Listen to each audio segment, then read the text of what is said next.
સ્વાગત છે to the topic સાથે હું છું દક્ષા. દર્શક મિત્રો, ગુજરાત મહાત્મા ગાંધીની ધરતી છે, અહિંસા, સત્ય અને નૈતિક મૂલ્યોનું પ્રતીક. પરંતુ આજના સમયમાં રાજ્યમાં વધતી ગુનાખોરી, ભ્રષ્ટાચાર અને અસામાજિક પ્રવૃત્તિઓએ આ ધરતીની ઓળખ પર પ્રશ્નચિહ્ન ઊભું કર્યું છે. ભયમુક્ત અને ભ્રષ્ટાચાર મુક્ત ગુજરાતના વચનો માત્ર રાજકીય ભાષણોમાં જ સાંભળવા મળતા હોય છે તેવું લાગી રહ્યું છે. સામાન્ય નાગરિકો રોજિંદા જીવનમાં અસુરક્ષાની લાગણી અનુભવે છે, તો ભ્રષ્ટાચારના કારણે ન્યાય પ્રણાલી પર લોકોનો વિશ્વાસ ઘટતો જાય છે. નશાખોરી, દારૂ અને ડ્રગ્સના કારણે યુવાનોનું ભવિષ્ય અંધકારમય બની રહ્યું છે. કૌભાંડ અને લુખ્ખારાજથી સમાજનું પતન ઝડપથી થઈ રહ્યું છે, તો અસામાજિક તત્વોનો આતંક અનેક શહેરો અને ગામડાઓમાં ફેલાયો છે. નજીવી બાબતે મારામારી, લૂંટ અને હત્યાના બનાવો સામાન્ય બની ગયા છે. અપહરણ, દાદાગીરી અને લુખ્ખાગીરીના કિસ્સાઓ રોજિંદા સમાચારોનો ભાગ બની ગયા છે. તો આ પરિસ્થિતિએ સમાજમાં ભય અને અસુરક્ષાની લાગણીને વધુ ઘેરી બનાવી છે. ભ્રષ્ટાચારને કારણે કાયદાની અમલવારી નબળી પડી છે. ગુનેગારોને કડક સજા ન મળતા તેઓ હિંમતવાન બની રહ્યા છે. ન્યાય પ્રણાલી પર લોકોનો વિશ્વાસ તૂટતો જાય છે. ત્યારે એવું લાગી રહ્યું છે કે ગુનાખોરી સામે લડવા માટે માત્ર કાયદો પૂરતો નથી, સમાજની જાગૃતિ પણ જરૂરી છે. યુવાનોને શિક્ષણ, રોજગાર અને રમતગમત તરફ દોરવું એ ગુનાખોરી અટકાવવાનો સાચો માર્ગ છે. નૈતિક મૂલ્યોનું પુનર્જીવન અને પરિવારજનોમાં સંસ્કારનું સંવર્ધન જરૂરી છે. ત્યારે આ અંગે મામલે ચર્ચા કરવા આપણી સાથે જોડાયા છે ભાજપ પ્રવક્તા શૈલેષ પરમાર, કોંગ્રેસ પ્રવક્તા પ્રણવ સોની, સામાજિક કાર્યકર રુઝાનબેન ખંભાતા, સાથે જ રાજકીય વિશ્લેષક જગદીશ આણેરાવ. આપ તમામ મહેમાનોનું સર્વપ્રથમ તો સ્વાગત છે બી ઇન્ડિયામાં.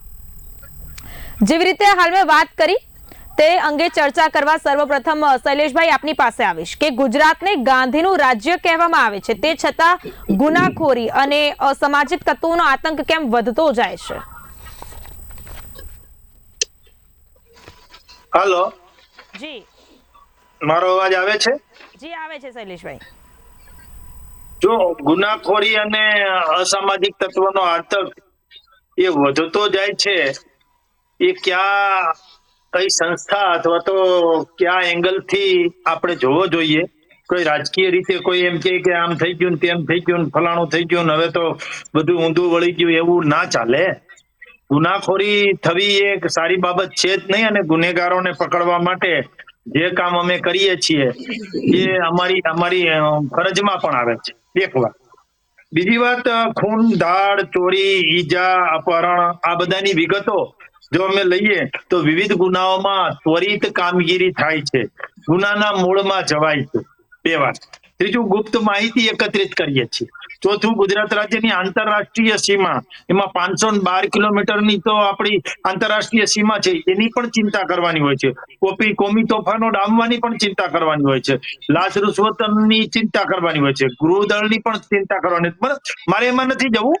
વાત મૂળ જે છે કે અસામાજિક તત્વનો આતંક, તો અસામાજિક તત્વો જ્યારે આતંક ફેલાવે છે ત્યારે થોડીક ક્ષણો માટે ક્યાંક ને ક્યાંક એ આવેશમાં આવી જાય છે, પણ એ પછી તમારા ટીવી સ્ક્રીનમાં પણ હું જોઈ રહ્યો છું, એ પછી સરકાર અને કાયદાના સકંજામાં આવે છે, ગૃહ મંત્રાલય પાસે જાય છે, પોલીસ સ્ટેશનમાં જાય છે અને રિમાન્ડ મેળવાય છે. એ પછી એની ચાલ જે કુકડા ચાલ થઈ જાય છે એ પણ આપણે જોયું છે. ભારતનો ક્રાઇમ રેટ અને ગુજરાતનો ક્રાઇમ રેટ આ પણ જોવું જોઈએ.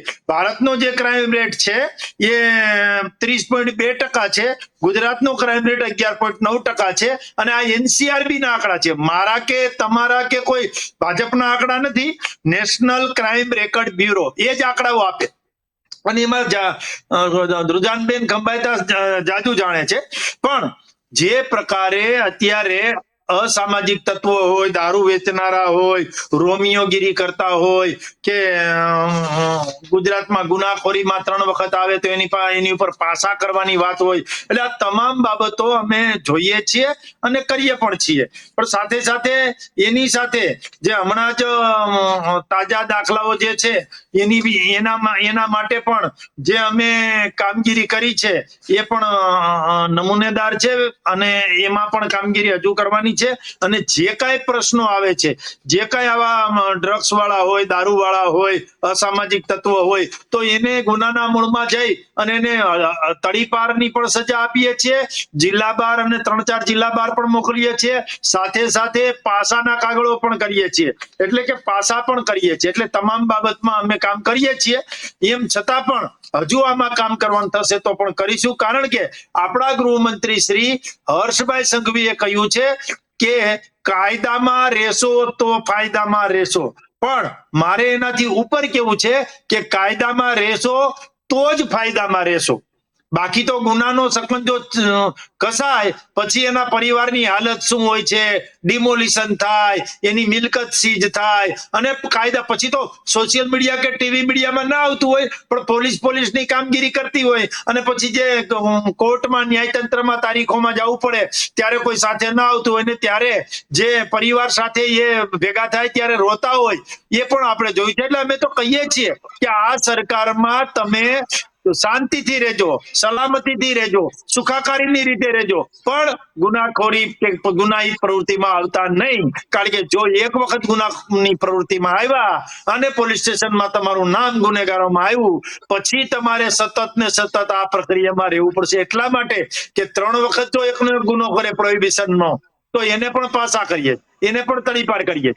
એટલે મારે બી ઇન્ડિયાના માધ્યમથી કહેવું છે કે તમામ લોકોને કે ભ્રષ્ટાચાર કે ગુનાખોરી કરવી કે આતંકવાદી પ્રવૃત્તિ કરવી કે અસામાજિક પ્રવૃત્તિ કરવી કે ગુંડા તત્વ જેવી કામગીરી કરવી, એ બધા ચેતી જાજો. આપણા મુખ્યમંત્રી ભૂપેન્દ્રભાઈ પટેલ અને ગૃહમંત્રી અને ડેપ્યુટી સીએમ આપણા હર્ષભાઈ સંઘવીએ તાકીદ કરી છે કે કોઈને છોડવાના મતમાં અમે છીએ નહીં. એ કદાચ કોઈના મામા માસીના દીકરા હોય, એ કદાચ રાજકીય પાવરફુલ હોય, એ સેલિબ્રિટી હોય, એ હોય, બ હોય, ક હોય કે ગમે તે હોય, એ નાની માછલી હોય, મોટી માછલી હોય, મગરમચ્છ હોય, હિપોપોટેમસ હોય કે હાથી હોય, એ કોઈને છોડવાના મતમાં આ સરકાર નથી. પારદર્શકતાથી કામ થશે, ગુનાના મૂળમાં જવાશે અને પીડિત છે એને યોગ્ય ન્યાય અપાશે. પ્રણવભાઈ, આપની પાસે આવે છે હાલની જ ઘટનાઓની જો આપણે વાત કરીએ તો બગદાણા ખાતે હુમલાની ઘટના બની છે, વડોદરામાં દુષ્કર્મની ઘટના બની છે, ન્યૂ યર પર જે નબીરાઓ છે ફૂલ સ્પીડે કાર હંકારી અને રેસ લગાવીને અકસ્માત સર્જી રહ્યા છે. આ તમામ ઘટનાઓની જો વાત કરીએ ત્યારે ગુજરાતમાં સતત વધતી ગુનાખોરી મામલે આપનું શું કહેવું છે? સૌથી પહેલા તો બી ઇન્ડિયાના તમામ બેઠેલા પેનલિસ્ટ અને દર્શકોને હેપી ન્યૂ યર, નવા વર્ષની સારી શુભકામનાઓ એમને. અને જે રીતે તમે પ્રશ્ન પૂછ્યો અને જે રીતે શૈલેષભાઈએ જવાબ આપ્યો, એ કોઈ પણ સેલિબ્રિટી હોય, હોય, બ હોય, ક હોય, એ કોઈને છોડવામાં આવતા નથી અને બધાને કુકડાની ચાલથી ચલાવવામાં આવે છે. તો મારો સૌથી પહેલો પ્રશ્ન એ છે કે એક સેલિબ્રિટી માટે હમણાં હજી 1 મહિના 45 દિવસ પહેલાનો જે એક બનાવ બન્યો હતો અમદાવાદની અંદર, ટીકુ તલસાણિયા કરીને એક ફિલ્મ સ્ટાર હતા, શૈલેષભાઈ, ટીકુ તલસાણિયા કરીને એક ફિલ્મ સ્ટાર હતા અને જેમને રોડ ઉપર સ્ટન્ટ કરેલા હતા, એમના બાઇક ઉપર બેઠેલી, પાછળ બેઠેલી વ્યક્તિની ઉપર આજ દિન સુધી કોઈ કાર્યવાહી થઈ નથી. એટલે સેલિબ્રિટી હતી એટલે કાર્યવાહી થઈ નથી. બીજું કે તમે કહો છો કે કોઈ પણ ગુનેગારને છોડવામાં નથી આવતા અને દરેક ગુનેગારોને કુકડાની ચાલ ચલાવવામાં આવે છે. હવે આ જે ગુનાખોરી વધતી રહી છે એને તમે જુઓ, છેલ્લા 2 વર્ષની અંદર આપણા ગૃહમંત્રી જે સુરત શહેરમાંથી આવે છે અને એ સ્લોગન આપેલું કાયદામાં રહેશો તો ફાયદામાં રહેશો, તમે ખાલી કાઉન્ટ કરો કે સૌથી વધારે ગુનાગીય પ્રવૃત્તિ અને ગુનાગલ કૃત્યો સુરત શહેરમાં થયેલા છે. હવે એ જો સુરત શહેરમાંથી આવતા હોય અને જે શહેરમાંથી એમનો વિસ્તાર છે, વિસ્તારના સુરત શહેરને તમે સુરક્ષિત નથી કરી શકતા, આખા ગુજરાતને સુરક્ષિત કરવાની વાત તો એક બાજુ પર રહી. બીજી વસ્તુ કે કાયદામાં રહેશો તો ફાયદામાં રહેશો અને બધાને કુકડાની ચાલ ચલાવે છે. એટલે કેટલા વ્યક્તિને કઈ જગ્યાએ કુકડાની ચાલ ચલાવે છે અને કઈ જગ્યાએ રેસના ઘોડાની જેમ ઘોડાની ચાલ ચલાવે છે એ આપણે જોયેલું છે. બચ્ચુ ખાબર તમારા ભાજપના હતા, મંત્રી હતા, એમના પુત્રો પકડાયા, FRI થઈ, બધું સાબિત થયું તો એમની પર કુકડાની ચાલ ના ચલાવી શક્યા સાહેબ તમે. બીજું કે રાજકોટમાં પેલો બાળકોનો કાંડ થયો હતો સોગઠિયા, એની ઉપર તમે કામ ના ચલાવી શક્યા.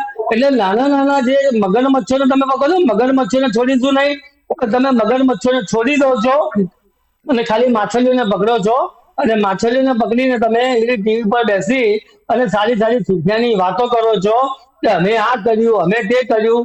પણ ભલા માણસ, તમારે જે કરવાનું છે તે કરવા માટે તો તમે સત્તામાં બેઠાડ્યા છે, એ તમે કરતા નથી અને સુફિયાની વાર્તા કરી તાઇફા કરો છો. પ્રજાના પૈસે તમે જલસા કરો છો, પ્રજાના પૈસે તમે લીલા લહેર કરો છો અને પ્રજા સુરક્ષિત છે. પ્રજાની સુરક્ષા માટે તમે શું પગલા એ કરાયા એ તો મને કહો જણાવો. જી બિલકુલ રુઝાનબેન, આપની પાસે આવીશ કે બહેન અને દીકરીઓ તથા માતાઓની હાજરીમાં જ લુખ્ખાઓ એલફેલ બોલી અને મારામારી કરતા હોય છે, ત્યારે એક સામાન્ય નાગરિક તરીકે સમાજમાં કેટલી અસુરક્ષા વધી છે? બેન, સખત અસુરક્ષા વધી છે, કારણ કે સાહેબે તો સરસ મોટી મોટી વાતો કરી. અનફોર્ચ્યુનેટલી વાતો એની જગ્યાએ છે ને સત્ય હકીકતો એની જગ્યાએ છે. સાહેબે કંઈક સરસ ડેટા આપ્યો ગુજરાતમાં કમરે ઇન્ડિયા જોડે કમ્પેર કરીને કે ભાઈ ઇન્ડિયામાં આપણો સૌથી ઓછો રેટ છે ને એવરેજ રેટ શું છે ને બધું સરસ આપ્યું છે. પણ અનફોર્ચ્યુનેટલી એ જે રેટ અગર વાત કરો તો 19 Indian cities that are named dangerously globally વાત કરું છું, કારણ કે આપણા દેશના આંકડા તો અગ્રીડ, એનસીઆરબી ના આંકડા સત્ય જ હોય, એમાં કોઈ ડાઉટ જ નથી. પણ જે આપણે કહીએ છીએ ને બે એમાં આંકડામાં બે તફાવત છે. એક તો કારણ કે અમારા બહેનોના કેસમાં રિપોર્ટ બી માંડ અમે ધક્કા મારી રિપોર્ટ કરાવીએ તો બી પછી આગળ એફઆઈઆર ના થાય, આંકડા એફઆઈઆર ના જ આવતા હોય, કમ્પ્લેન ના આંકડા ના આવતા હોય. એટલે કમ્પ્લેન અલગ હોય ને એફઆઈઆર અલગ હોય. એટલે એનસીઆરબી એફઆઈઆર ના આંકડા આપે, કોઈ દિવસ બી કમ્પ્લેન ના આંકડા ના આપે. એટલે એ આંકડામાં એ તફાવત છે સૌથી ઇમ્પોર્ટન્ટ. બીજું ઇમ્પોર્ટન્ટ છે કે ઘણીવાર આંકડા આંકડે કા ખેલ है, जीडीपी में भी आंकड़े का खेल है, કઈ રીતે તમે ગણો ને કઈ રીતે ક્લબ કરી દે કે અલગ કેસ હોય એટલે કંઈક અલગ એમાં જવું જોઈએ ક્લાસિફિકેશનમાં, પણ ફલાના ક્લાસિફિકેશન આવે એટલે એમાં હવે અત્યારે આપણે ના પડીએ. પણ આજે ગ્લોબલી 19 ડેન્જરસ સિટીઝમાં વાત કરે છે તો અનફોર્ચ્યુનેટલી એમાં આપણું સુરત બી છે, અમદાવાદ બી છે ને બરોડા બી છે, ત્રણે છે ને એમાં નંબરમાં રેન્કિંગ બી આપે છે કે ભાઈ સોરી 335 માંથી શું કંઈક રેન્કિંગ છે, જે બી રેન્કિંગ છે 262 296 જે બી રેન્કિંગ છે. કહેવાનો પોઈન્ટ એ છે કે ગ્લોબલી બી આપણી સિટી રેન્કિંગમાં આવી ગઈ છે, અમદાવાદ, સુરત ને બરોડા, કે ભાઈ વોટ ઇઝ ધ સ્ટેટ. એટલે પોઈન્ટ અત્યારે છે કે અલ્ટિમેટલી આપણે સાહેબે સ્ટાર્ટિંગમાં બધું સરસ કરું, આમ બી ને પેલું બી ને ફલાના બી બધી, તો પોલીસ ને પોલીસ સાથે અલગ અલગ દલ આવતા એનો મતલબ કે જાણે કે એક્ઝામ્પલ આર્મી હોય, આ તો મિલિટરી સર્વિસીસ કહેવાય, જેમાં આર્મી હોય, નેવી હોય, એરફોર્સ હોય, સીઆરપીએફ હોય, એસઆરપીએફ હોય, પછી બીએસએફ હોય, બધું જાત જાતની સર્વિસીસ આવતી હોય, એ લોકોનું જાત જાતનું કામ હોય. જેને કે એમ ના કહું કે ભાઈ તમારે અગર આપણા શું કહેવાય ટાપુની શું કે આપણી જે કોસ્ટલાઇન છે, કોસ્ટલાઇન માટે લોકો, એટલે બધું એક જ પોલીસ જ બધું એક કામ નથી કરતી. અગર તમે એનસીઆર ડ્રગ્સ હોય તો એમાં એનસીઆરબી બી આવે, રેડો પાડે તો પેલું સીબીઆઈ બી આવે ને નેસ્ટ, બધા જાત જાતની બધી આપણી પાસે એજન્સીસ છે. એટલે એવું આપણે સાહેબ કદાચ એવું કહેવા માંગતા હશે કે બધું પોલીસ જ કરે, બધું પોલીસ ના કરે સાહેબ.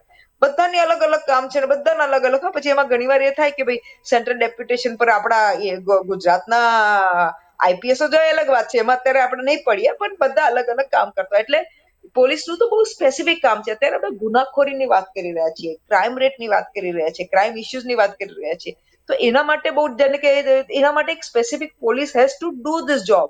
અને એ પહેલાથી કંઈક નવું નથી કે કાલે લખાઈ ગયું કે ભાઈ કાલે પાર્લામેન્ટમાં બિલ થશે કે પોલીસ આવી કામ કરશે. No, it is specified from the day one ને એ રીતે માણસો ડેપ્યુટ થતા હોય. એટલે coming back to that basic point કે પોલીસનું જે કામ છે એને વ્યવસ્થિત કરવું જોઈએ. અનફોર્ચ્યુનેટલી થયું છે શું કે ગુંડાઓ ફૂલી ફાટી ગયા છે. આ પોઈન્ટ અત્યારે આપણે ફોકસ આ પર કરવાનો છે કે ગુંડાઓ ફૂલી ફાટી કેમ ગયા છે. એટલે આપણે ભલે વાત કરીએ કે પહેલા દંગા થતા હતા, હવે નથી થતા, પણ હવે તો દંગા ઇટ્સ વેરી નેચરલ કે હવે ક્રાઇમ બીજી રીતે થાય છે. એટલે હવે પેલા દંગા પહેલા જે જૂની રીતે થતા હતા એ બંધ થઈ ગયું. બધા ક્રાઇમની પોતપોતાની સ્ટાઇલ હોય ને એમાં ક્રાઇમમાં બી અગર એ લોકોને અનરેસ્ટ કરવી હોય, સિમ્પલ એઝ ધેટ, અનરેસ્ટ કરવી હોય તો તમે દારૂ, ડ્રગ્સ, એડ્યુકેશન સિસ્ટમ આ બધું કરો એટલે અમે આમ અનરેસ્ટ થઈ જાય. એટલે now the modus operandis of people of this type of elements have changed. Coming back to that basic point કે હવે જે રીતે આપણે આજની તારીખમાં જે ક્રાઇમ અને સાયબર ક્રાઇમ ઢગલા વધી રહ્યો છે. તમને ડેટા આપું તો ગુજરાતમાં જ સાયબર, એટલે ખાલી ઇન્ડિયાનો છે ડેટા, પણ ગુજરાતમાં એ સાયબર ક્રાઇમ ઢગલે વધી રહ્યો છે. પોલીસ શું કે એમાં જે સાયબર ક્રાઇમ યુનિટ છે કામ કરે છે, હું ના નથી પાડતી, પણ આ તો એવું છે ચોર પોલીસની રમત રમાઈ રહી છે ને એટલી ખરાબ રમાઈ રહી છે કે પેલા ચોર 4 કદમ આગળ જ છે. તમે જોવો પછી લોકો જાગે ને બધું થાય છે અલગ વાત છે, પણ આપણું પોલીસનું કામ શું છે? પ્રિવેન્શન. પહેલું છે પ્રિવેન્શન કામ, કે ભાઈ થાય જ નહીં. જેમ કે છે prevention is better than cure, તો પ્રિવેન્શન થવું જ ના જોઈએ, પણ અનફોર્ચ્યુનેટલી પોલીસ પ્રિવેન્શન પર ધ્યાન નથી રાખતી. પેલું શું આગ લાગે ને કૂવો ખોદવા થાય એની પર ફોકસ થઈ રહ્યો છે, એટલે ક્રાઇમ રેટ વધી રહ્યો છે, ક્રાઇમ વધી રહ્યો છે. જે ઇમ્પોર્ટન્ટ પણ હું કહેવા માંગતી હતી કે જે પેલા ગુંડા તત્વ છે જે ફૂલી રહ્યા છે, તો કેમ ફૂલી રહ્યા છે? સિમ્પલ તમે લોજિક લગાડજો કે અગર ગુંડા તત્વોને રિયલી બીક લાગતી હોય, રિયલી ખાલી પેલું ઇન્સ્ટા વાળી પેલી રીલ વાળી બીક નહીં, કારણ કે એ બીકમાં તો આપણે જોયું છે કે પોલીસ વાળો પેલો જેવો કેમેરા એટલે પોલીસ વાળા એને કે ચાલ લંગડો ચાલ, તો પેલો લંગડો ચાલે. એટલે એવું મીન નથી કરતી, હું રિયલ વાળી વાત કરું છું કે ફૂલી રહ્યા છે કારણ કે એ લોકો પર કોઈક હાથ છે, છાવરે ઇઝ ધ વર્ડ. કારણ કે ભલે સાહેબ કઈ બી બોલે, સાહેબ અગર હોય તો એ ચેલેન્જ આપી દે કે આપણી શું કહેવાય હોમ ડિપાર્ટમેન્ટ કરપ્શનમાં નંબર 10 નંબર પર આવે છે કે નંબર 1, 2, 3 પર આવે છે, તો એ ચેલેન્જ થી જ ખબર પડી જશે કે કરપ્શન ના લીધે શું હાલત છે. એટલે હવે ઇટ્સ અ ફેક્ચ્યુઅલ થિંગ, એટલે એમાં આપણે ડિબેટ કરવી તો કરી લઈશું, પણ નંબર 10 નંબર પર આવશે કે 1, 2, 3 પર આવશે, તો આંખે દેખો છે નંબર 1, 2, 3 પર આવે છે. એટલે જે રીતનું કરપ્શન છે અને જે રીતના આપણી વ્યવસ્થા કેમ ડગમગાઈ છે, કારણ કે આજે ગુંડા તત્વ છે દે નો હાઉ, જે કહું છું ને હંમેશા ખાદી ને ખાકી, they know how to take care of the politicians through power or money. See, બે ચીજ મેઇન રૂલિંગમાં થાય, એક પાવર થાય ને એક મની થાય. પોલિટિશિયન પાસે પાવર હોય, ગુંડા તત્વ પાસે મની હોય, જે બી આડાવલા રીતે લાયા હોય, એટલે બંનેનું સંમેલન થાય એટલે અનફોર્ચ્યુનેટલી ક્રાઇમ રેટ વધતો થાય. ને જે લોકો ગુંડા છે એ લોકોને બીક નથી લાગતી, કારણ કે એ લોકોને ખબર છે કે મહેનત થઈ જશે. કારણ કે અગર સાહેબ સરસ વાતો કરે છે, તો એક્ઝામ્પલ હું એમના ગુંડા જોડે કમ્પેર નહીં કરવા માંગુ, પણ મોરબીનો જેમ સાહેબ અત્યારે પ્રણવભાઈ એક એક્ઝામ્પલ આપે, હું એક્ઝામ્પલ આપવા માંગુ છું કે મોરબીનો જયારે પુલ તૂટ્યો ત્યારે તમારે શું કહેવાય વેરી નેચરલ હતું કે એની પર તરત એફઆઈઆર થવી જતી હતી. કોઈ એના સાહેબો પર એફઆઈઆર ના થઈ, બિચારો નાની માછલીઓ પર થઈ, મોટા મગરમચ્છો બચી ગયા. પછી કોર્ટે આવીને સુઓ મોટો લીધી. યા આપણે અત્યારે જોઈએ પેલા બિલ્કિસ બાનુના કેસમાં તો ખેસ પહેરીને બધાને, ખેસ નહીં, ગાર્લેન્ડો પહેરાયા હતા બધાને, પછી સુપ્રીમ કોર્ટ વચ્ચે પડી. એટલે આ પોઈન્ટ મારે કેવો નહીં છે સાહેબ કે બધી વાર્તો સારી લાગે છે, સત્ય હકીકત આપી છે, હરણીકાંડ અને બી એ થયો હતો ને. મોટી સાહેબ એ પછી આપ તમારામાં લેજો. એટલે કેવો ને તો બીજા 4 કાંડો બતાવી દઈશ, બ્રિજ ને પુલના બી કાંડો બતાવી દઈશ. અને હજી એમાં તો જોક છે કે બ્રિજ પુલ કે શું એમાં એક પેલું એન્ટરટેનમેન્ટ વાળું હતું ને, ભૂલી ગઈ, એમાં તો ટર્મિનેશન ક્લોઝ નહોતા રાખ્યા. આવા કરોડો રૂપિયા આપણા બાબુઓ લે, કન્સલ્ટન્ટો લે, પણ એમાં ટર્મિનેશન ક્લોઝ જ નહોતો. તો જે એન્ટરટેનમેન્ટ વાળી કંપની હતી ને એને ફરી મળ્યું છે અને ટર્મિનેટ ના થઈ શકી. એટલે આ બધી તો બહુ આમાં આખો ટોપિક બદલાઈ જશે. એટલે પોઈન્ટ અત્યારે એ છે સાહેબ કે તમે બધી વાર્તા સારી કરો છો, અમે ના નથી, પણ અનફોર્ચ્યુનેટલી એ પર જે અમે પકડીશું, અમે છોડીશું જ નહીં, અમે પેલું શું આપણા હોમ મિનિસ્ટર નો ફેવરિટ વર્ડ શું છે? પેલો ફેવરિટ વર્ડ શું છે હોમ મિનિસ્ટર? ચકરબંધી. કયા બંધી? उसको हम नहीं छोड़ेंगे. ચમરબંધી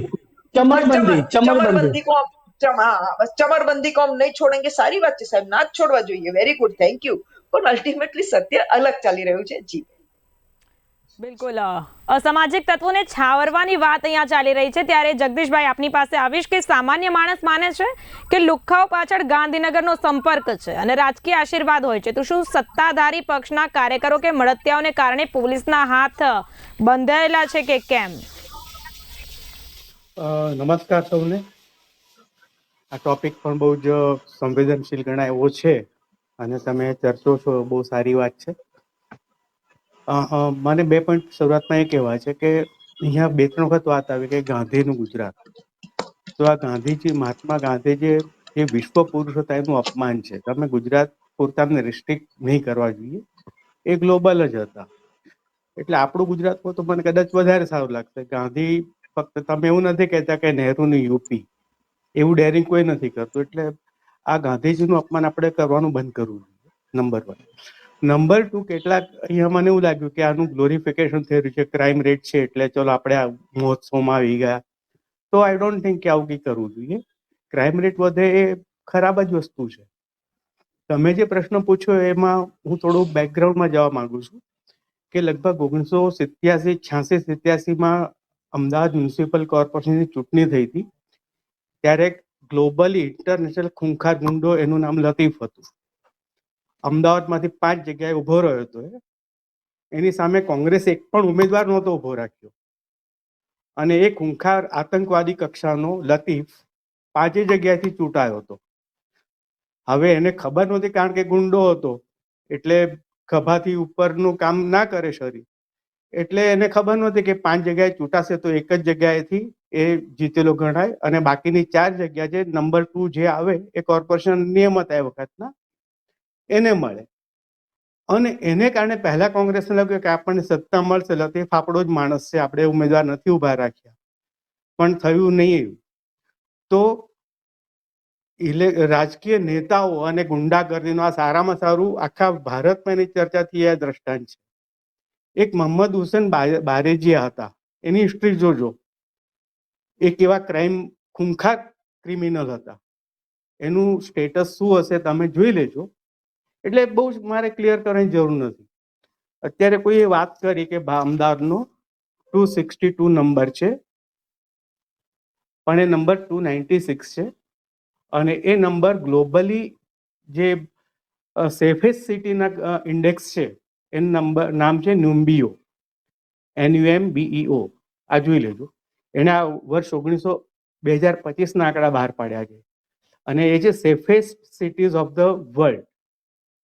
એમાં અમદાવાદ, એણે ઘણા બધા સિટીઝના આખા વિશ્વના સર્વે કર્યા, એમાંથી એણે 385 ફિગર ધ્યાન રાખજો, 385 શોર્ટ લિસ્ટ કર્યા કે આ સેફ સિટીની કેટેગરીમાં આવે છે. એમાં ભાજપ શાસિત રાજ્ય ઇન્દોર છે ને એ 159 છે એનો નંબર. સેફેસ્ટ સિટીની વાત કરું છું. મુંબઈ છે 201 છે, એમાં જયપુર પણ છે, સુરત પણ છે. આ ગ્લોબલી, કારણ કે તમને બધાને NCRBના બહુ ઇન્ટરેસ્ટ નથી એટલા માટે એ જ વાત કરું છું. અને ગયા મહિને જ આ ડિસેમ્બરમાં જ બહાર પાડ્યા છે આંકડા, તમે જોઈ શકો છો. અને અમદાવાદ છે 296 અને safety security rate high category છે, કારણ કે લગભગ 69% સિક્યોરિટી અમદાવાદની ગણાય, એટલે ક્રાઇમ રેટ 31 ગણાય એની અગેન્સ્ટમાં. એટલે એને જે આ ગ્લોબલ ઇન્ડેક્સ છે સૂચકાંક, એના આધારે હું વાત કરું છું. બીજું, આપણને જે મહોત્સવની વાત લાગે છે કે ભાઈ ચલો આ થયું તે થયું, આ ક્રાઇમ રેટ વધ્યો, કંઈ થતું નથી, પણ એ ક્રાઇમ કેવા છે? તો ઘણા બધા લવ જેહાદના ક્રાઇમ છે, કોઈ બોલી નહીં શકે એમાં. એટલે એ વસ્તુ છે. એવા ક્રાઇમ છે કે જે માનો કે 4 ભાઈઓ છે, પ્રોપર્ટી માટે, એક ચમચી માટે ચારે ઝઘડતા હોય છે અને પોલીસ સ્ટેશન જાય છે, એવા 4 ગુનાઓ કરે છે. તો આ પ્રકારના ક્રાઇમ રેટ છે. હવે બીજું, મહોત્સવ કરવા જેવી વાત હવે હું કહું છું કે એવું કહેવાય છે કે કેરળ સૌથી સાક્ષર રાજ્ય છે. ભારતમાં સૌથી વધુ ક્રાઇમ રેટ કેરળનું છે. ત્યાં 10 વર્ષમાં 300 હિન્દુઓની હત્યા કરી. આપણે નહીં બોલીએ તો પોઈન્ટ આ છે, ક્રાઇમનો જે કન્સેપ્ટ છે ને એ આપણા માઇન્ડમાં આપણે પ્રી ડિસાઇડ કરી લીધું, પ્રી ફિક્સ સેટ કરી દીધું છે કે આને ક્રાઇમ ગણાય એટલે ચલો મહોત્સવ ઉજવીએ. હર્ષ સંઘવીની મિમિક્રી તો કોઈ પણ કરી શકે છે, એના માટે ટીવી ચેનલની કોઈ જરૂર જ નથી. તો આપણે આ પણ એક ક્રાઇમ છે કે તમે કોનું અપમાન કરી રહ્યા છો, તો એમાં પડવું નહીં જોઈએ. એ હાસ્યાસ્પદ બાબતોમાં પડવું નહીં જોઈએ. મને યાદ છે, કારણ કે મેં ઘણા બધા તોફાનોમાં મારે પરીક્ષા આપવાની થઈ હતી, તો અસંખ્ય વિદ્યાર્થીઓની હત્યા કરવામાં આવી છે. એ બધું બંધ થઈ ગયું, સમાજની સેફટી વધી છે, આપણે ગૌરવ નથી લઈ શકતા. તમે રાત્રે 2 વાગે કોઈ પણ દીકરી બાઇક લઈને કે સ્કૂટી લઈને નીકળી શકે, સેફટી, એનું તમને ગૌરવ નથી થતું. પણ ક્યાંક કંઈક થયું હશે તો તમે અટકચાળામાં એ થયું હશે તો તમે એનું ગૌરવાન્વિત કરીને આપણા રાજ્યને બદનામ કરી રહ્યા છો એવું મને લાગે છે. તો પોઈન્ટ એ છે કે જે પોઝિટિવિટી છે, તમે હાફ એમ્પ્ટી કે હાફ ફૂલ એ ચોઈસ તમારી છે. એટલે તમારી દ્રષ્ટિ યુધિષ્ઠિરની પણ હોઈ શકે અને દુર્યોધનની પણ હોઈ શકે, બંને સેમ સિચ્યુએશન છે. તો આપણે એને કેવી રીતે ઇમ્પ્રૂવ કરી જોઈએ, આપણે કયા પર્સપેક્ટિવથી જોવું જોઈએ, તો એ એક વસ્તુ છે. બીજું, ક્રાઇમ રેટ માટે NCRBના જે ડેટા છે એમાં પણ મેં જોયું તો ક્રાઇમ રેટ આમ ગણે કે 7.9 જેવો આવે, આમ પર 1 લાખ ઉપર એનો ક્રાઇમ રેટ હોય છે. હવે બીજું, હું કમ્પેર કરતો હતો, ગ્લોબલી જોયું મેં તો અમેરિકામાં સૌથી વધુ ક્રાઇમ રેટ છે. ત્યાં ગન કલ્ચર, રોજે 50 જણા તો છોકરાઓ મારી નાખે છે, ત્યાં સ્કૂલોમાં, હાઈસ્કૂલમાં વાત કરું 8મા 9માં એમને ક્રેડલ રૂમ્સ રાખવા પડે છે, એમના માટે સ્પેશિયલ પ્રોવિઝન રૂમ કરવા પડે છે. આવું તો આપણે ત્યાં નથી. આ ખરેખર ક્રાઇમ આ છે કે ગમે તે છોકરો ગન લઈને જાય ને 5 જણાને ઢાળી દે, તો આવા આપણે ક્રાઇમ થતા નથી. આપણે ત્યાં ક્રાઇમ એવા ઓર્ગેનાઇઝ ક્રાઇમ પણ નથી કે પ્રી પ્લાન પણ નથી. એ જે ક્રાઇમ છે ખરાબ જ છે, હું કોઈનું ગ્લોરિફિકેશન નથી કરતો, પણ આપણે જે રીતે આનંદ મહોત્સવમાં માણતા હોઈએ, નકલ કરતા હોઈએ, તો એ શરમજનક વસ્તુ છે. એવું ના કરવું જોઈએ. આપણે ચિંતા એ કરવી જોઈએ કે આવું ન થાય. મારો કન્સર્ન આ છે. તમે ઓવરઓલ જોશો તો તમે બીજા રાજ્યોમાં જે જુઓ, ભાષાથી બાળીને બધા પ્રોબ્લેમ્સ આવતા હોય છે. અહીંયા એટલું સેફ છે તો એ તમને નાખતું હોય તો પાકિસ્તાન તમારા માટે આઈડિયલ છે અને બાંગ્લાદેશ આઈડિયલ છે. મારા માટે ગુજરાત જ શ્રેષ્ઠ છે. એનો ક્રાઇમ રેટ વધતો હોય તો મારી ચિંતાનો વિષય છે. એ ઘટે એના માટે મારે પ્રયત્ન કરવા જોઈએ, સજાગ બનવું જોઈએ. ચોક્કસ. શૈલેષભાઈ, સામાન્ય નાગરિકને સુરક્ષાની લાગણી કેમ નથી લાગતી? પોલીસ તંત્રને વધુ જવાબદાર બનાવવા ભાજપ સરકાર શું કરશે? અને બીજું કે લુખ્ખારાજ અને કૌભાંડ સામે સરકારની ઝીરો ટોલરન્સની નીતિ જે છે તે ક્યાં છે? તો અમે તો ઝીરો ટોલરન્સની નીતિ પ્રમાણે જ કામ કરવામાં ટેવાયેલા છીએ. અને અમે જે પ્રકારે ગુજરાતમાં ભારતીય જનતા પાર્ટીનું શાસન આવ્યું એ પછી કર્ફ્યુ જે છે એ ભૂતકાળ બની ગયો. બેન દક્ષાબેન, અમે સૌરાષ્ટ્રમાંથી આવવાનું હોય ને અમદાવાદ, અને એમાંય ખાસ કરીને અષાઢી બીજ આજુબાજુ, તો પેલા ફોન કરવો પડતો કોંગ્રેસની સરકારમાં. અહીંયા અમદાવાદમાં અમારા હગાવાલા હોય ને ફોન કરવો કે ભાઈ શાંતિ છે ને, કર્ફ્યુ નથી ને, તો અમે આવીએ. એ પ્રકારનું વાતાવરણ હતું ભાઈ. 40 દિવસ એક ધારો કર્ફ્યુ રહેતો હતો. શાંતિ સલામતી સુખાકારી બધું ઝીરો થઈ ગયું હતું. એક જિલ્લો અસામાજિક તત્વોના નામે ઓળખાતો હતો. અમદાવાદને લતીફનું રાજ કહેવાતો હતો. હમણાં કહેતા હતા 4 જગ્યાએથી ચૂંટા, કોઈ સામે ઊભું ના રહી શકે અમદાવાદમાં. હા, એટલે એમ રાજુ રિસાલદાર વડોદરામાં રાજ કરતા હતા, ઇબલા શેઠ કચ્છમાં રાજ કરતા હતા, મોહમ્મદ સુરતી સુરતમાં રાજ કરતા હતા. પોરબંદરમાં તો એમ કહેવાતું હતું કાયદો અને વ્યવસ્થાની સ્થિતિ પૂરી થાય છે, વાત જવા દો. એટલે આ પ્રકારની પરિસ્થિતિ આપણે જોઈ છે. એટલા માટે કહીએ છીએ કે મોરબીના ઝુલતા પુલની વાત થઈ, તો મોરબીમાં ઝુલતા પુલમાં જે મનસુખભાઈ પટેલ છે એમને જેલના સળિયાની પાછળ નાખ્યા. પછી કાયદાનું કામ કરે તો પોલીસની કામગીરી કરવાની હોય, પોલીસે કરી જ હોય. કડકમાં કડક કલમ લગાવી હોય. આઈપીસી બદલે હવે બીએનએસ આવી ગયું છે, તો એ બીએનએસ ની કલમો લગાવી હોય છે. એમના પોલીસ મહેનત કર્યા વગર બધાના જામીન રદ નથી થતા. હરણી દુર્ઘટનાની વાત કરી એ લોકો હરણી કાંડ કહે, કારણ કે એના સંસ્કાર કાંડ ના હોય, એટલે હરણી કાંડ ના કહેવાય. એમાં કેટલાયના બાળકો વયા ગયા છે, ટીઆરપી માં કેટલાયના બાળકો ને બહેનો વયા ગયા છે, તો એ દુર્ઘટના છે ભાઈ, એ કાંડ ના કહેવાય. અને દુર્ઘટના બની તો તમારા કારણે ને. હવે આવને વચમાં બોલવાનું બંધ કરાવો તો કંઈક કરીએ. એના વચ્ચે હું નથી બોલ્યો. પ્રણવભાઈ, આપને સમય આપીશ બોલવા. એટલે હા ભાઈ, તમે બોલપેન ને કાગળ લાવ્યા છો તો એમાં લખો. મારી કઈ ભૂલ હોય તમારા વાળા બોલજો, તો ડિબેટની પ્રણાલી જલવારે. બીજું, પુલ બનાવ્યા છે તો પુલ તૂટે છે. ગાડી હોય તો પંચર પડે. ગાડી જ ન હોય શું થાય? ટીવી ચેનલ છે તો ડિબેટ થાય, ચેનલ જ ન હોય ડિબેટ કેમ કરવી? એટલે એટલા પુલ બનાવ્યા છે ને એમ છતાંય પણ એની ગુણવત્તા સારી હોવી જ જોઈએ. એ રૂજાનબેનની વાત સાથે હું સહમત છું. કોઈ પદાધિકારી, કોઈ અધિકારી, કોઈ કારકુન, કોઈ કોન્ટ્રાક્ટર, કોઈએ પણ ભૂલ કરી છે તો એની ઉપર પગલા લીધા છે, કોન્ટ્રાક્ટરને બ્લેકલિસ્ટ કર્યા છે. પણ આટલા બધા પુલ, કોંગ્રેસ વખતે રોડ નહોતા એટલે ખાડા નહોતા, પુલ નહોતા તો તિરાડો નહોતી. તિરાડો ન જ પડવી જોઈએ એ દિશામાં અમે ચાલીએ છીએ. એમાં ના નહીં, કઈ હતું જ નહીં. બીજું, કામ કરે એની ભૂલ થાય, કઈ કામ જ ન કરે તો ભૂલ શેની થાય? કોંગ્રેસ વખતે કઈ કામ જ નહોતી થતી. અને ભૂલ થાય એ સારું, પણ નીતિ અને નિયત સારી હોવી જોઈએ. ભૂલ કરવાની ટેવ જ પાડવી એ ક્યાંક ને ક્યાંક વ્યાજબી નથી. લોકોને સુખાકારી મળી રહે એટલા માટે આપણે રોમિયો સ્કોડની રચના કરી, લવ જેહાદનો કાયદો લાવ્યા, આપણે લેન્ડ ગ્રેબિંગ નો કાયદો લાવ્યા, આપણે વ્યાજ નો ધંધો કરતા હોય એના ઉપર ડ્રાઈવ ચલાવી, એના કેમ્પો કર્યા જિલ્લે. અને હજુ પણ જે વાત ગૃહમંત્રી શ્રી એ કરી છે કે કાયદામાં રહેશો તો ફાયદામાં રહેશો, એ વાત તો ખરી જ, પણ ખાટલે મોટી ખોટી એ છે દક્ષાબેન કે ખૂંખાર ગુંડાઓને પકડીએ તો કે તમે હજુ આ કામ નથી કર્યું, હજુ આ કામ, ખોટ કાઢવાની. ખાટલે મોટી ખોટ એ છે કે કોંગ્રેસ વાળા ગમે તેટલું કામ કરો તોય હોળીનું નારિયેળ તો ભારતીય જનતા પાર્ટીને જ બનાવે. અરે કાયદો છે, ન્યાયતંત્ર છે, પોલીસે પોલીસની કામગીરી કરી હોય, પછી ન્યાયતંત્રમાંથી કોર્ટમાંથી એને જામીન મળે તો એમાં સરકારનો રોલ શું? એ તો ત્રીજી પાંખ છે આપણી. જે ન્યાયતંત્ર એક પાંખ છે, વહીવટતંત્ર એક પાંખ છે અને પોલિટિકલ એક પાંખ છે, રાજકીય. તો એ સ્વતંત્ર પાંખો છે, એ કોંગ્રેસને તો ખબર હોવી જ જોઈએ. બીજું, મલમ લગાવવાના બદલે મીઠું વપરાવે. ખરેખર કઈ આવી અનિચ્છનીય ઘટના બને ને તો જે પીડિત હોય એને મલમ લગાવવો જોઈએ. કોંગ્રેસના કોઈ વ્યક્તિ અમિતભાઈ ચાવડા ટ્વીટ કરે એ તો સોશિયલ મીડિયા છે, સોશિયલ મીડિયામાં ગમે એ લખી દે સહાનુભૂતિ, પણ રૂબરૂ કોણ ગયું? ભારતીય જનતા પાર્ટીના ધારાસભ્યો ગયા રૂબરૂ. એ તો જોવું જોઈએ જેની વાત કરે છે જે કિસ્સાની. બીજું, રાજ્યને બદનામ કરવાનો કોઈને અધિકાર નથી. હું આણેરાવજીની સાથે છું.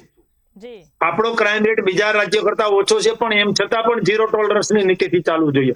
અને મને તો એ ખબર છે કે કેરળ જેવા કોંગ્રેસના રાજ્ય કરતા અને કર્ણાટક ને તેલંગાણા ને હિમાચલ કરતા અહીંયા ક્રાઇમ રેટ ઓછો છે. યાર એની તો ચિંતા કરો, ત્યાં તો ફોન કરો. અત્યારે જે આપણે ડિબેટ કરી રહ્યા છીએ અને આવી પ્રતિષ્ઠિત ચેનલ જે બી ઇન્ડિયા છે એના ઉપર ડિબેટ કરીએ છીએ. એટલે ડિબેટ કર્યા પછી અમે શું કરીશું, આ ડિબેટની લિંક સરકારમાં મોકલીશું. ગૃહ વિભાગની ડિબેટ હોય તો ગૃહમાં મોકલીશું, જોશે. અને આ પ્રણવભાઈ ને તો શું છે, વાતોના વડા કરવા છે. હમણાં વાતો કરીને ડિબેટ થઈ જાય, જય માતાજી, રામાપીરની જય. આમ ના ચાલે ભાઈ, આના પાછળ પડવું પડે. શું છે, આના મૂળમાં જવું પડે. મૂળમાં તો તમારે જવું નથી, તમારે તો માત્ર ને માત્ર વાતોના વડા કરવા છે. એટલે વાતોના વડા કરવા અને કામ કરવું. જો ગુનાના મૂળમાં જવા માટે 20,000 જેટલા સીસીટીવી કેમેરા લગાવ્યા છે. એમાં ખાસ કરીને કોર્પોરેશન અમદાવાદ કે કોર્પોરેશન રાજકોટ કે સુરત એમાં વધારાના સીસીટીવી મૂક્યા છે. સાયબર ફ્રોડ ન થાય એના માટે પણ તાકીદ કરીએ છીએ. અને જે લોકો વધારેમાં વધારે માનો કે ગુનાહિત પ્રવૃત્તિમાં આવે છે તો એ ગુનાહિત પ્રવૃત્તિમાં આવ્યા પછી એના ઉપર ગુનાનો સકંજો કાઢવા માટે જે અત્યાર સુધીમાં વ્યાજખોરીનો ધંધો કરતા હતા એવા 830 લોકોને ની સામે ગુના દાખલ કર્યા છે. અને 2,809 જેટલા જે લોકો વોન્ટેડ છે એ પણ પકડાયા છે. અત્યારે પકડાયા છે 2025 ની જ વાત કરું છું. 13 તુજકો અર્પણ એટલે ચોરી થઈ હોય કાંઈ એ પાછું આપવાનું કામ પણ અમે જ કર્યું છે. 2,215 અસામાજિક તત્વો ઉપર પાસા કરી છે અને 1,468 ઉપર અસામાજિક તત્વો ઉપર તડીપાર કર્યા છે. એટલે ગેરકાયદેસર દબાણ કરવું એની ઉપર પણ પગલા લીધા છે.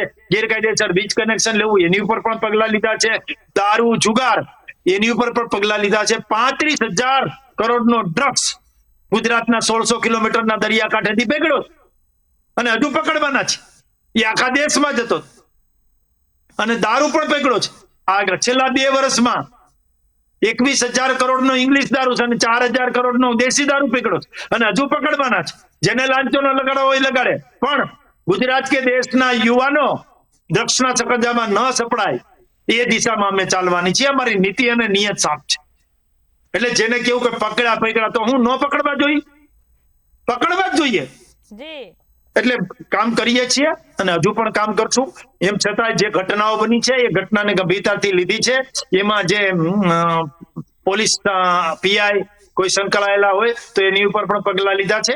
એ પણ આપણા ટીવી સ્ક્રીન ઉપરથી જોયું છે. આગામી દિવસોમાં પણ પગલા લઈ.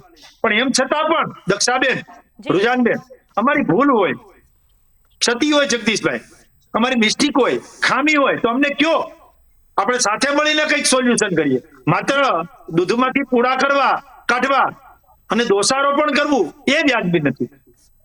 ચોક્કસ. તમે વ્યવસ્થિત ભાષામાં ટેબલ ટોક કરો, કશો વાંધો નથી. આ તો સવારમાં ઉઠી અને અમારું નેગેટિવ પાસું શું છે, અમારું નકારાત્મક શું છે એ જ વિચારવાનું. અને આ પ્રણવભાઈ ને એના વડવા કોંગ્રેસના લોકો સવારમાં ઉઠીને જ શરૂ કરે કે ભાજપે શું નથી કર્યું. કારણ કે અમારી 2 સરકાર ને, કેન્દ્ર અને રાજ્ય, એમાં નેગેટિવ જ વિચારવું. દક્ષાબેન એક ધારું નેગેટિવ વિચારે આ પ્રણવભાઈ ની, એટલે એ પોઝિટિવ બોલી ન શકે.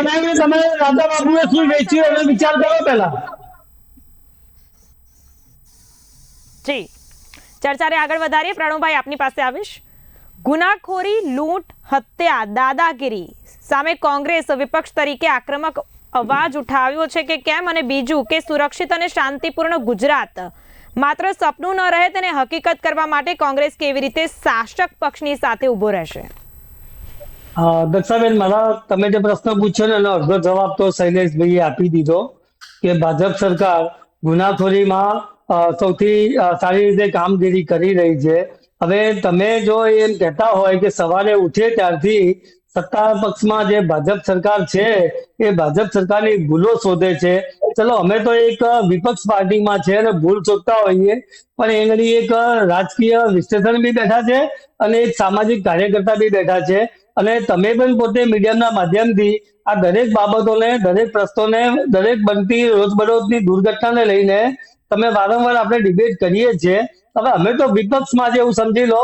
અને એ જે કહે છે ને કે ભાઈ કોંગ્રેસે શું કર્યું, એમ કોંગ્રેસે છે ને મહેસાણા જિલ્લામાં એક નાનું ગામ હતું ને, જ્યાં ગાડી કોઈ ગામની વસ્તી 10 કે 15,000 હતી ને, ત્યાં ગાડી રેલવે સ્ટેશન બનાવ્યું અને ત્યાં ગાડી રાજા બાબુ ચા વેચતા હતા. હવે કયા રાજા બાબુ છે ખબર નથી, પણ એ રાજા બાબુ ચા વેચતા હતા ત્યાં ગાડી, અને અત્યારે કઈ જગ્યાએ બેઠા છે ખબર નથી. એટલે કોંગ્રેસે શું કર્યું ને શું ના કર્યું એના કરતા છેલ્લા 30 વર્ષથી તમે શાસન કરો છો. તમે હમણાં જેમ કહ્યું કે અમે રેગ્યુલર જે ટીવીની ડિબેટ થાય છે એની લિંક અમે જે તે મંત્રીશ્રીને મોકલીએ છીએ, જે તે એમાં મોકલીએ છીએ. તો ગૃહ મંત્રાલયને તમે મોકલતા હો તો 30 વર્ષથી તમારું શાસન છે, તમે 30 વર્ષથી આટલી લિંકો મોકલો છો, છતાં પણ ગુજરાતમાં પરિવર્તન, સુધારો આ બાબતમાં કેમ નથી આવતો? ગુનાખોરી કેમ નથી ઓછી થતી? કેમ દારૂ ને ડ્રગ્સ કેમ ઓછી થતી નથી? તમે જ આંકડા આપ્યા છે કે 22,000 કરોડનો દારૂ પકડાયો, તો પકડાયો ક્યાંથી? ગુજરાતમાંથી પકડાયો, ગુજરાતમાં આવ્યો ક્યાંથી? રાજસ્થાનની બોર્ડર તમારી છે, મધ્યપ્રદેશની બોર્ડર તમારી છે, મહારાષ્ટ્રની બોર્ડર તમારી છે. જ્યારે ગુજરાતમાં રાજસ્થાનમાં કોંગ્રેસની સરકાર હતી ત્યારે તમે એમ કહેતા હતા કે રાજસ્થાનમાં કોંગ્રેસની સરકાર છે અને એ બોર્ડરથી દારૂ આવે છે. અરે ગમે તે બોર્ડરથી દારૂ આવતો હોય, પણ ગુજરાતમાં દારૂ એન્ટર કેવી રીતે થાય છે એ સૌથી મહત્વનો પ્રશ્ન છે. બિલકુલ. રુઝાનબેન, ઘણીવાર પરિવારજનો જે છે આજીજી કરતા હોય છે, તે છતાં તંત્ર માત્ર ને માત્ર સંતોષ માની લે છે. શું સામાન્ય માણસનો પોલીસ પરથી ભરોસો ઉઠી રહ્યો છે કે કેમ? શું લાગે છે? સાચી વાત છે બેન, બહુ દુઃખની વાત છે આ, શરમની વાત છે આ કે આપણા હોમ મિનિસ્ટર શ્રી ચપ્પરબંધી કો નહીં છોડેંગે, ચપ્પરબંધી કો નહીં છોડેંગે કહે છે. પણ સત્ય એ છે, આ વર્ષની વાત નથી કરતી, લાસ્ટ યરની ખાસ વાત કરું છું કે નવરાત્રી વખતે બધી બહેનોને કહ્યું રંગે ચંગે માની ભક્તિ કરો તો 5 વાગ્યા સુધી. અને બેન એ વખતે તમને ખબર છે ને રેપ કેટલા વધ્યા હતા? કદાચ સાહેબોને ના ખબર હોય અનફોર્ચ્યુનેટલી, પણ અમને બહેનોને ખબર છે, કારણ કે અમારી બહેનોને વેઠવું પડે છે, અમારી બહેનોને સહન કરવું પડે છે. એટલે અમે કહીએ છીએ કે ચપ્પરબંધી કો નહીં છોડેંગે બોલવાનું બહુ જ ઈઝી છે, પણ સત્ય એ છે કે બહેનો વેઠી રહ્યા છે. પહેલો પોઈન્ટ.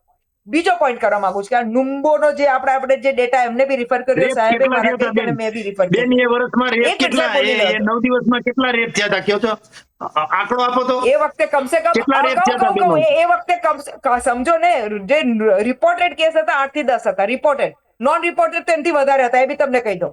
અરે મગજ કેસ બને તો ગઈકાલે વડોદરાના વાઘોડિયામાં 2024 ની વાત કરું છું, મેં ક્લિયર કરી દીધું. આ વર્ષની ને લાસ્ટ યરની વાત કરું છું. દીકરીને બદનામ ના કરો યાર, બેન દીકરીને બદનામ ના કરો. સાહેબ, હું શું કામ બદનામ કરું સાહેબ? અમારે તો વેઠવાનું છે સાહેબ, હું શું કામ બદનામ કરું? હવે બેન મારી બીજી વાત, હવે સૌથી ઇમ્પોર્ટન્ટ છે બેન કે સાહેબ ક્યારના 30 વર્ષ પહેલાની કર્ફ્યુ, અરે ભાઈ મેં કંટાળી ગઈ, એટલે તો તમને વોટ કરીને લોકો લાયા છે. એ 30 વર્ષની જૂની સ્ટોરી પર અત્યારે તમે હજી માછલા, કારણ કે આમ જોવા જઈએ તો તમે ઇન્ડિયાના કોઈ બી શહેરોમાં જો ક્યાં કર્ફ્યુ છે, કોઈ બી સિટીની વાત કરું છું, કોઈ બી શાસિત, અત્યારે નહીં, હું તો 10 વર્ષ પહેલાથી વાત કરું છું, કોઈ બી સિટીમાં કર્ફ્યુ ક્યાં હોય છે તમે મને કહો. એટલે એ જૂની વાત છે. એટલે હવે એકને એક બોલીને ત્રાસ લઈને આટલા બધા, મને તો ગુંડાઓના નામે નહોતા આવડતા, સાહેબે કહું ત્યારે કહું આવા બી ગુંડા હતા, અને આઈ એમ સરપ્રાઇઝ કે આવા ગુંડાઓ હતા. તો શું કહેવાય, એટલે નોટ સરપ્રાઇઝ, સોરી, એટલે તો લોકો કંટાળી ગયા, એટલે હવે બીજા ગુંડાના પેદા થાય તમારે જોવાનું છે. ફરી એક બીજી વાત કહી દો બેન, કારણ કે મારે રોંગ મેસેજ નથી મોકલવો, પણ મોરબીના પેલા સાહેબ, જે મેન સાહેબ એટલે પકડાયા કારણ કે હાઈકોર્ટે સુઓ મોટો લઈને હાઈકોર્ટે પોલીસને કહ્યું, ત્યારે પોલીસે કરવું પડ્યું, ના તો પોલીસે નહોતું કર્યું. એટલે આ ક્લેરિટી કરવા દો.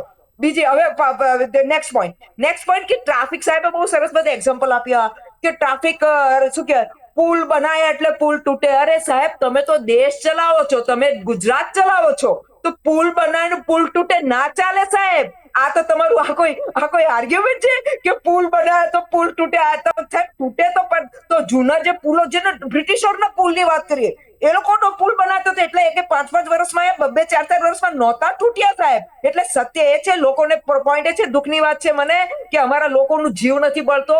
ખબર નહીં, મારો તો જીવ બળે છે કે મારા ગુજરાતમાં આટલું બધું કરપ્શન થઈ ગયું કે હર બીજા દિવસે પુલ તૂટે. એટલે બીજા દિવસે એટલે બીજા વર્ષે આવીને ને પાછું ના તો નથી કહેશે કે આ બીજા વર્ષે તૂટ્યા. હર બીજા દિવસે આપણા રોડ રસ્તા બનતા હોય અને ખાડા બને સાહેબ, કે વિકાસ અને વિકાસ ના કહેવાય અને કરપ્શન કહેવાય, હર હરતું કરપ્શન કહેવાય. સીએજી રિપોર્ટોમાં તો સીએજી રિપોર્ટોમાં શું લખીને આવે છે. એટલે પોઈન્ટ કહેવાની સાહેબ એ છે કે આપણે ભલે મોટી મોટી ડીંગીઓ ફાંકીએ, આપણે બધા ખુશ થઈએ, ફોરેન જોડે કમ્પેર કરીએ આપણા જાતને. અરે સર, ફોરેન નથી રહેવા ગયા ને, અમે ઇન્ડિયામાં રહીએ તો તમે ઇન્ડિયાની વાત કરો ને. તમે કેમ ફોરેન ની વાત કરો છો? મારે ફોરેન જોડે કમ્પેર નથી કરવું. હું ઇન્ડિયામાં રહું છું ને, મને ઇટ ઇઝ માય રાઈટ કે મને અહીંયા સેફટી સિક્યોરિટી મને, એટલે મારી બહેનોને અમને બધાને સેફટી સિક્યોરિટી મળે. આ નિમ્બો રિપોર્ટ ફરી કહી દઉં, નિમ્બો રિપોર્ટમાં 350 સિટીઝ માંથી 19 સિટીઝ ઇન્ડિયાની છે, જેમાં કહે છે ડેન્જરસ સિટી. લેટ અસ બી ક્લિયર, સેફ સિટી નથી, ડેન્જરસ સિટી કહેવામાં આવે છે. અને 350 સિટીઝ ગ્લોબલી, તમને ખબર છે ગ્લોબલી 10,000 થી બી, હું હજી 5 લાખ થી વધારે લોકોની વાત કરું છું સિટીમાં, નહીં તો 50,000 વાળી સિટી તો લાખોમાં ચાલી રહી છે વર્લ્ડ ઓવરમાં. તો 10,000 થી વધારે સિટીઝ વર્લ્ડ ઓવરમાં છે, જેમાં આપણે 350 ની અંદરમાં આવીએ છીએ. એટલે તમે સમજી શકો છો કે આપણી શું હાલત છે. અને પછી તમે બાંગા ફૂંક કરીએ તો એનો કોઈ અંત નથી. There is no limit to all those things. But the fact is that કે આપણે જાગવું પડશે. આપણે આપણું કમ્પેરિઝન, લેટ અસ સે કે પેલું જેવી યુપી બુપી જોડે શું કામ કરીએ આપણે કમ્પેરિઝન. અને ફાઇનલ વાત કહી દઉં કે કદાચ અમારા મોટા સાહેબે 2023 નો કેરેલાનો ડેટા જોઈ લીધો તો અત્યારે 24 માં ડેટામાં કેરેલા નંબર 1 પર નથી, નંબર 2 પર નથી. અને એવું કોને કીધું કે ભણેલા ગણેલા લોકો ક્રાઇમ નથી કરતા? ભણેલા ગણેલા બી ક્રાઇમ કરે છે. એટલે આપણે ગલત કેમ્પમાં ના રહીએ. એટલે ફાઇનલી બેન એવું કેવું છે મને કે આજની તારીખમાં મને એઝ આપણે શું કહેવાય, મારા ગુજરાતમાં આ વધી રહ્યું છે. મને બહુ દુઃખની વાત છે. અને એટલે આપણે બૂમાબૂમ કરી છે. આપણને કોઈ શોખ નથી આપણા ગુજરાતને નીચે લાવવામાં, કોઈની વાવા કરવામાં, કે કોઈને બદનામ કરવામાં. પણ આપણું ગુજરાત આપણું એની મારી ઈચ્છા છે. એ મને એટલે હું હવા મિનિસ્ટર સાહેબને હાથ ધરી કહું કે સાહેબ ચમરબંધી છોડે ના છોડે, મારે એમાં નહીં પડવું. અને મહેરબાની કરીને મારી બહેનો, મારા લોકો, મારા ગુજરાતને તમે હજી સેફ ને સિક્યોર બનાવો. જી બિલકુલ. જગદીશભાઈ, આ બાબતે આપનું શું મત છે? મેં પહેલા જ કીધું, હું જરા મેડમને કરેક્ટ કરી દઉં કે જી. બીઓ જે છે એ 385 સિટીઝ ગ્લોબલી સર્વે કરે છે, તમે જોઈ શકો છો. અને જે રેન્ક આપે છે ક્રાઇમના નથી આપતા, હાઈ સિક્યોરિટીને બેઝ ઉપર આપે છે. એટલે એ પણ તમે જોઈ લેજો.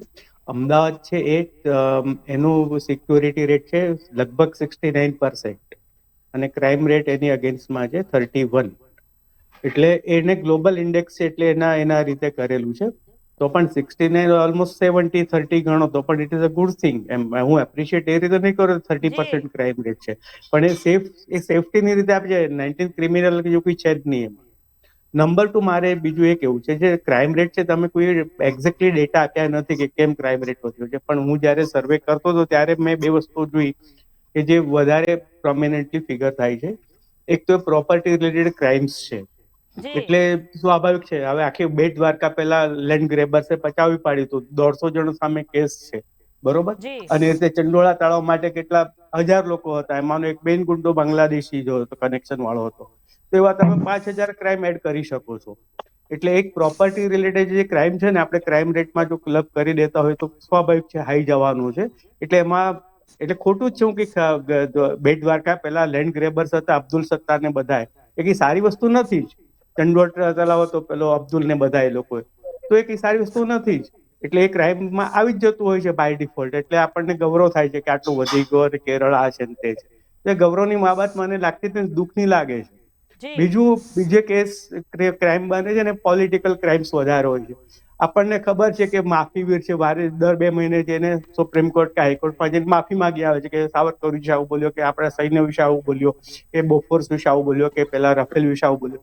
તો માફીવીર છે, એની સામે બીજા એમણે જ કીધું કે 2 ડઝન જેટલા કેસો છે, તો એ ક્રાઇમ છે. તો એવા ક્રાઇમ ગણવા બેસશો તો અંત નથી આવવાનો. આજે જે પોતાના મોટા લીડર ગણાવે છે, ક્યારેક જર્મનીમાં ક્યારેક અમેરિકામાં જઈને બફાટ કરી આવે છે, એ લોકો કે એની આખી ફેમિલી સામે કેટલા ક્રાઇમ્સ છે. એટલે એમાં પડવું ના જોઈએ. આ પોલિટિકલ ક્રાઇમ્સ છે એ રહેવાના જ છે, એટલે એ પણ એમાં ઇન્ક્લુડ થાય છે. એટલે એનું પણ ગ્લોરિફિકેશન ના જોઈએ, ના થવા જેવી વાત સાચી છે, પણ પોલિટિકલ ક્રાઇમ છે આમને સામને થતા જ હોય છે. પ્રોપર્ટી માટે એક ભાઈ બીજા ભાઈ મારે એટલે બીજો ભાઈ એને મારે એટલે સામસામા થવાના જ છે. આ બે મેજર છે. પણ મને એવું લાગે છે કે ગુજરાતમાં 112 સર્વિસ છે, જનરક્ષક સુવિધા, એનું આપણે એપ્રિસિએશન કરીએ. કેટલા બધા ક્રાઇમ્સ કવર થઈ ગયા છે. તમે વિચાર કરો કે હું મારો જ અનુભવ કે અઠવાડિયા પહેલા જ મારા વાઈફને એક્સિડન્ટ થયો, 3 મિનિટની અંદર જનરક્ષક પહોંચી ગયા હતા અને એમ્બ્યુલન્સ પહોંચી ગઈ. 3 મિનિટ શું વધારે કહું છું. તો આ વસ્તુ આપણે ગ્લોરીફાય કરવી જોઈએ. આ વસ્તુ કે ક્રાઇમની અગેન્સ્ટમાં આપણી સામે ચેક એન્ડ બેલેન્સીસ છે, તો એની સામે આપણે જાગૃત નથી થતા અને નવરાત્રીના કેસીસ કરીએ છીએ, પણ એની સામે બુરખાધારીઓ સામે કેટલા ક્રાઇમ થાય છે એની બોલવાની કોઈની હિંમત નથી થતી. એ પણ બહેનો છે, એમના સામે તો કેટલા બધા એ થાય છે. ત્યારે એ પણ આપણે બહાર લાવવું જોઈએ કે એમની સામે જે પણ શારીરિક અને માનસિક અત્યાચારો થઈ રહ્યા છે એનું ક્યાં નોટિફિકેશન ક્યાંય થાય છે, એ તો કમ્પ્લેન નથી કરી શકતી. તો આવી સ્થિતિમાં તમે ખાલી નવરાત્રી ઉપર ફોકસ કરો ને, એ બહુ જ કોમવાદી માનસિકતા દર્શાવે છે, એવું નહીં થવું જોઈએ. ઓવરઓલ આપણે સમાજની સુરક્ષાનો વિચાર કરવો જોઈએ અને એટલા માટે જનરક્ષક જે સુવિધા સરસ શરૂ કરી છે અને એમાં કેટલી બધી 5-7 સર્વિસીસ છે. હું ફરી માનું છું કે ડ્રગ્સ છે કે બધી વસ્તુઓ છે એ બહુ જ હાનિકારક છે. એ એક કોર ક્રાઇમ ગણી શકાય. બીજું, આ ક્રાઇમ અગેન્સ્ટ વિમન ઇન જનરલ તમે પર્ટિક્યુલર કરો છો, નવરાત્રીને યાદ કરો છો, તો that is wrong thing. A wrong signal નહીં જ આપવા જોઈએ, કારણ કે ગુજરાતમાં માત્ર નવરાત્રી નહીં, બીજા પણ બધા રહે જ છે, તો એનો પણ વિચાર કરવો જોઈએ. ક્રાઇમ અગેન્સ્ટ ચિલ્ડ્રન છે એનો પણ વિચાર કરવો જોઈએ. અને કરપ્શનમાં તો તમે જો સુરેન્દ્રનગરના ડેપ્યુટી કમિશનરને પણ આજે જેલ ભેગા કરવામાં આવ્યા છે. તો આ રીતે બધે જ જો થાય તો ક્રાઇમ રેટ બાય ડિફોલ્ટ ઘટશે અને માફી માંગવા દર 2 મહિને ક્યાંક ને ક્યાંક જવું પડે છે, એવા કેસીસ પણ ઘટી જશે. તો એ પણ આપણે ધ્યાનમાં લેવું જોઈએ. આપણે આ પોઝિટિવલી કેવી રીતે ટેકલ કરી શકીએ, એ ધીસ ઇઝ માય પોઈન્ટ. જી રૂઝાનબેન, ટૂંકમાં જ પૂર્ણ કરશો. સૌથી પહેલા જનરક્ષા જે 112 સર્વિસીસ છે, અનફોર્ચ્યુનેટલી, કારણ કે બેન હું તો 1091 પોલીસ જોડે કામ કરતું હતું, ત્યારે અનફોર્ચ્યુનેટલી આ જનરક્ષા સર્વિસ 112 કમસે કમ 4 વર્ષ પહેલા ચાલુ થઈ ગઈ હતી પ્રેક્ટિકલી ઘણા ઇન્ડિયાના સ્ટેટ્સમાં. આ નિર્ભયા ફંડેડ શું કહેવાય છે, એટલે ઇન શોર્ટ આપણા ગુજરાતમાં તો કેમ લેટ આવી, હું તો એ વખતે બૂમાબૂમ કરતી હતી કે ભાઈ જલ્દી લાવો. તો આપણા ગુજરાતમાં કેમ લેટ આવી, એક પોઈન્ટ છે. બીજો પોઈન્ટ છે કે આજે બુરખાધારી બહેનોનું છે, અમે સાહેબ એનામાં કામ કરી રહ્યા છીએ, એમાં કોઈ ડાઉટ નથી. અને એ તો થેન્ક્સ ટુ, હું તો પાછું કહું છું, સાહેબને કદાચ નહીં ખબર હોય કે થેન્ક્સ ટુ કોર્ટ, સુપ્રીમ કોર્ટે કહ્યું કે ભાઈ આ ટ્રિપલ તલાક બંધ કરો. એને પાર્લિયામેન્ટમાં કહ્યું કે ભાઈ તમે અગર ટ્રિપલ તલાક તમે લો લાવો છો કે અમે કંઈક કરીએ, એટલે પાર્લિયામેન્ટે એનામાં લો લાવવો પડ્યો. એટલે સાહેબ અડધું દેશ આપણું એ ચલાવે છે. Let us accept that. ત્રીજો ફાઇનલ પોઈન્ટ કહી દઉં કે સાહેબ પોલીસનું કામ છે, અગર એનું કામ નહીં કરશે તો અમે બોલીશું. એને કોઈ સોરી ટુ ટેલ, પણ એ કોઈ એના જે ડ્યુટી કરે છે એ ડ્યુટી કહેવાય, એની ડ્યુટી કરવી જોઈએ. જેને કે મારી એઝ અ ડોક્ટર અગર મારી ડ્યુટી છે તો મને કોઈ વાવા નથી જોઈતી. It is my duty and I am doing my duty. એટલે અગર એ ડ્યુટી નહીં કરું તો તમે તમારો બોલવાનો હક છે. એ રીતે અગર પોલીસ એની ડ્યુટી નહીં કરશે તો અમે બોલશું. આપણે એ લોકોને છાવરવાના નથી, કારણ કે આપણે છાવરીએ છીએ તો એ લોકો આપણે ડિમોરલાઇઝ થઈએ છીએ.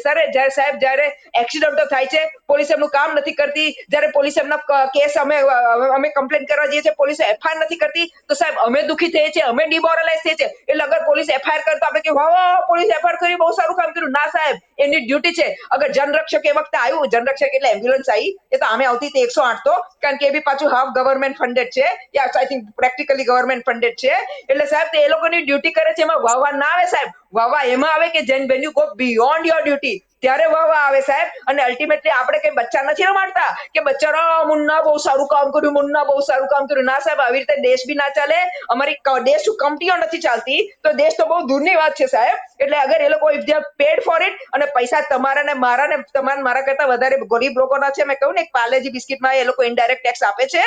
એટલે સાહેબ એ લોકોનો હક બને છે એ સર્વિસ લેવાનો. અને એમાં અગર અમે અગર બોલ પેડીએ, અગર તમે હંમેશા કહો નવરાત્રીમાં બહેનો સેફ છે ને અડધી રાતે બહેનો સેફ છે, તો અમારે કહેવાની ફરજ બને છે કે ખોટી વાત છે.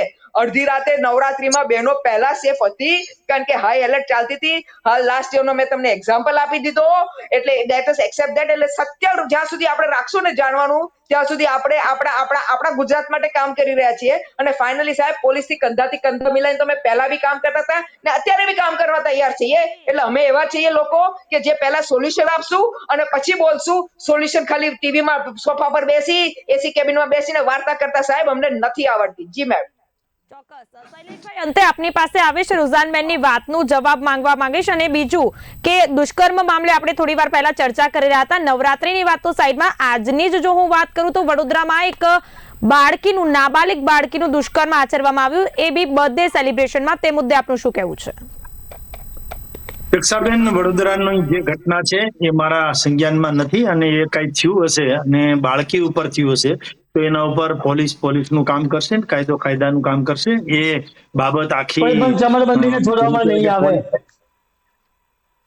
મેડમ એક મિનિટ, સોરી એમનું બોલ. મેડમ, ઓગસ્ટ 2024 માં લોકસભામાં પૂછાયું હતું કે ભાઈ બાળકોના કેસ માટે તો ગુજરાતમાં, એટલે ખાસ વચ્ચે હું પડી છું, ગુજરાતમાં બાળકોના કેસ વધી રહ્યા છે. 2014 થી 2022 સુધીનો ડેટા આવ્યો છે અને આખા ઇન્ડિયાનો, આ તો લોકસભાની વાત છે, ઘરની વાત નથી અને વોટ્સએપ યુનિવર્સિટીની વાત નથી. તો લોકસભાનો ડેટા છે કે ગુજરાતમાં વધી રહ્યા છે બાળકોના કેસ. અને આ 2022 સુધીનો ડેટા છે, એ બી કહી દઉં તમને. પણ 2014 થી 2022 સુધીમાં થઈ ચૂક્યું છે. એટલે તમે અત્યારે જે બાળકીની વાત કરી ને, હું એ પર તમને મેં જવાબ આપી દીધો બેન કે આ સત્ય છે. પછી ભલે મોટી મોટી વાતો કરીએ, ચપ્પરબંધી કો નહીં છોડેંગે, પણ સત્ય આ છે. જી બેન. જી શૈલેષભાઈ, વાત એકનું એક બોલ્યા કરે છે રૂઝાનબેન. હવે ક્યારે બંધ થશે ઈ? કારણ કે એમનો વારો હતો સોરી સર, માફ કરો. કારણ કે સાહેબ મને દુઃખ થાય છે સાહેબ, મને એટલે દુઃખ થાય છે કે બોલે છે સાહેબ. અલ્ટિમેટલી તમે કરીને બતાવો ને તો રિસ્પેક્ટ કરું સાહેબ. જી શૈલેષભાઈ. ને ડેટા કે હું નથી કહેતી, આ ડેટા છે સાહેબ. રૂઝાનબેન નો આભાર. મને એવું લાગે છે કે હવે વચમાં નહીં બોલે. કાયદો અને વ્યવસ્થાની સ્થિતિ એની જાળવણી કરવાની જવાબદારી જ્યારે લોકોએ સત્તા અમને આપી છે ત્યારે અમારી જ છે. સત્તાને જ સવાલ હોય.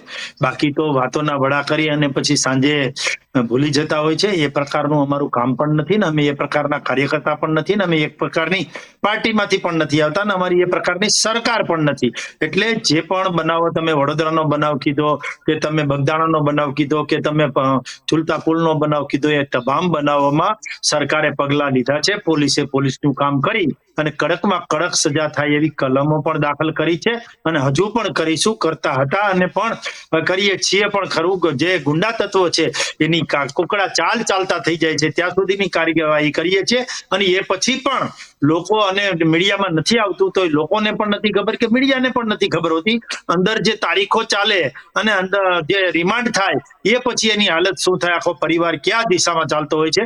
બીજી વખત આ બાબતનું સપનું આવે તો પણ આવી ગુનાખોરી ન કરે એ પ્રકારનું વાતાવરણ ઉભું થઈ જતું હોય છે.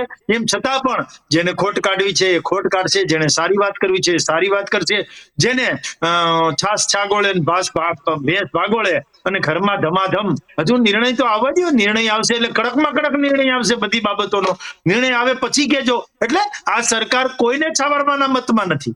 એ રાજનેતા હોય, એ સેલિબ્રિટી હોય, એ અધિકારી હોય, પદાધિકારી હોય કે એ આઈએએસ કે આઈપીએસ હોય.